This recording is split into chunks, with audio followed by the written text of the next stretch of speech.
So that's why breaking rapport and not changing yourself just to be the quote unquote nice guy is actually gonna help you in your dating life.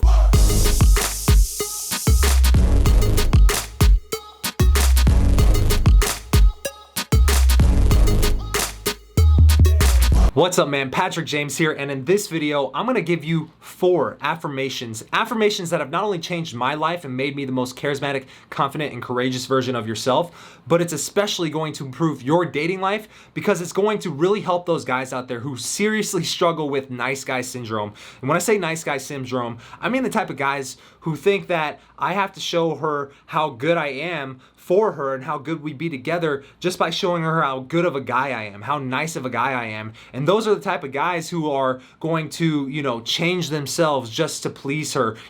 If she says, I like soccer, and you hate soccer, and you say, oh, you like soccer? No way, me too. Like, if you're one of those guys who's so afraid to break rapport with a girl, or when you do break rapport with a girl, like maybe you've read my book, for example, and you hear that you have to master the art of invalidate and validate. I believe that's secret number 7. If you've read that in my book and you think, well, I don't want to invalidate a girl, that means like I'm being mean, I'm kind of being a dick. If you feel that way right now, then you likely suffer from nice guy syndrome. You feel like you have to be nice just to not break rapport with someone, because if you break rapport with someone, that is inherently wrong, which that mindset is inherently wrong. And if you struggle with that, I'm going to help you fix that with these 4 affirmations. So the first 3 are more have to do with you. And when I say affirmation, if you're not familiar with what an affirmation is basically a phrase that you say to yourself, something that you repeat to yourself, almost like a reminder. I like to think of them as little reminders that I'm constantly reminding myself of in the moment throughout the day whenever I need a little state boost, a little dopamine boost to make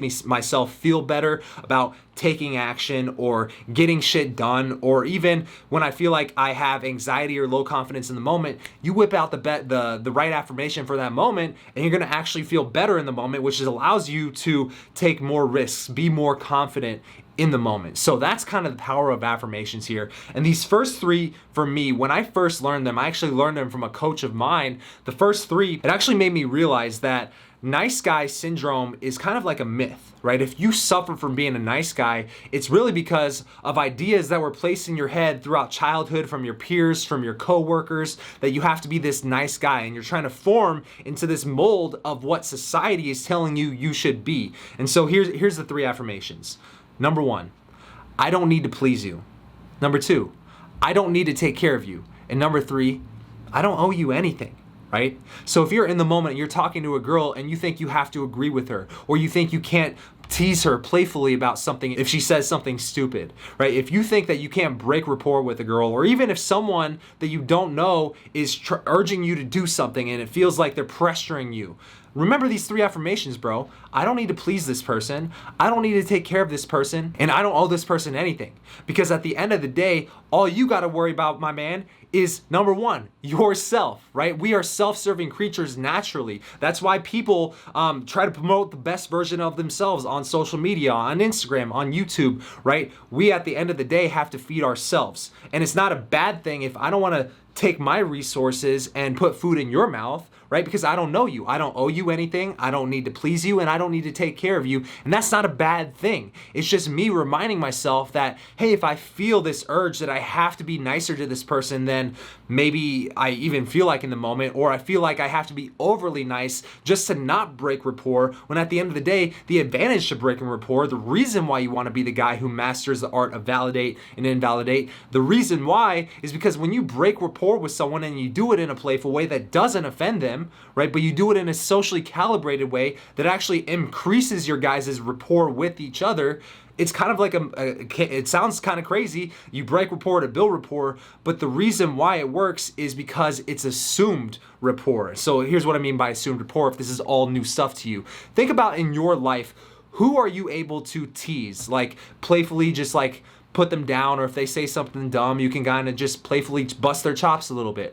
Obviously, people that you're already friends with, maybe your siblings, your coworkers that you hang out with on a regular basis, right? So when you break rapport with your friends, the people you're already close with, does that mean you're being a dick? Or does it kind of mean that you guys are just kind of being playful with each other? And actually, that means that you guys are friends, right? Because you wouldn't be able to break rapport with someone like that if you weren't friends with them. obviously, or else they would get offended, you would think. So when you are able to break rapport in a calibrated way that doesn't offend someone, but is actually a little bit playful, they can tell you're being playful. When you do that with a girl that you're talking to, or anybody that you want to become friends with, it actually is like, it's assumed rapport, so it assumes that there was already poor rapport there to break. It's gonna feel like you guys are already kind of friends on that other level, more than just the surface level type of stuff that we tend to have when we meet someone and shake their hand and never remember their name and never talk to them again. When you can break rapport with someone, it actually builds rapport a lot faster than just simply connecting with someone will on a surface level stuff like, oh, you like that? I like that too. We have that in common. Not as effective as breaking rapport. So that's why breaking rapport and not changing yourself just to be the quote unquote nice guy is actually gonna help you in your dating life or any area of your life. And so that's the 3 affirmations I recommend. I have a 4th one that I promised you, and this is one that I've been really saying to myself a lot, because I don't know if you know this, and I've talked about this on my YouTube channel recently, but during quarantine, during the whole social distancing, I actually had my birthday. My birthday was on April 2nd. Thank you to a lot of you guys who were commenting on my stuff, DMing me, texting me happy birthday, especially a lot of the guys who are either clients or people who have my book. It's really amazing to even know that you guys know when my birthday is, which is kind of crazy. So my birthday was on April 2nd, and I turned 30. It was a very big milestone, but unfortunately, you know, I was stuck here in my apartment with my girlfriend in the city in Phoenix, and I actually planned a trip to go back to Kansas to visit my old friends, my family, and I canceled that trip because of you know why. All the different stuff that started happening in the world around beginning of March and April as well. So because of that, I didn't really get to celebrate my birthday. And for me, because I just went from 29, being in my 20s, to age 30, I felt like, oh shit, am I getting old? Does this mean I'm like leaving my prime? I thought when you're in your 20s, you're in your prime. And I know a lot of the guys who are, I have a lot of clients who are 35, 45, 55, 65, and they all think that they're too old to be in the game. And when I really realized that, hey, I have clients who are 65, some as old as 72, I have nothing to complain about at age 30. In fact, at 30, I feel like I'm actually in my prime. And so that became a little affirmation of mine, is I'm in my prime right now. And so anytime I'm feeling low, or anytime I'm feeling like I need a little boost of confidence, I just say to myself, I'm in my prime. I got this. I got this. I'm in my prime. I'm in my prime. I got this. And anytime I bust out an affirmation like that, it really just amps my state in the moment and allows me to take action and dominate the fuck out of that action. So if you like this advice, give me a thumbs up. And I saw a crazy stat when I looked at my analytics today. About 97% of the people who watch the videos on my channel are not subscribed. So if you are one of those 97% who aren't subscribed and are already watching these videos anyways, then hit that subscribe button. I upload every Monday, Wednesday, and Friday, and I also just started a second channel for my podcast that is launching here in literally a couple of weeks. It's called Raw and Relentless. So if you're curious to know more about me, my circle of entrepreneur friends, fitness friends, people who are into conspiracies. I love conspiracies in my free time, right? It occupies my mind sometimes when I'm not working. So I'm kind of starting that second channel that expands on a lot of the different things that I feel like guys can glean value from in my life that is not just dating specific. So go and subscribe to my second channel, Raw and Relentless, and subscribe to this channel if you're interested in the dating advice. Oh, and by the way, my best-selling book, 107 Proven Ways to Get the Girl, is currently free. If you want to grab a copy of my book, 107 Proven Ways to Get the Girl, for free. It's the physical copy. We'll ship it to you in the mail. All I ask is that you help cover with shipping and handling, and we'll ship that book to you anywhere in the world with discreet packaging, of course. So to get that book, all you got to do is go to howtogetthegirlnow.com,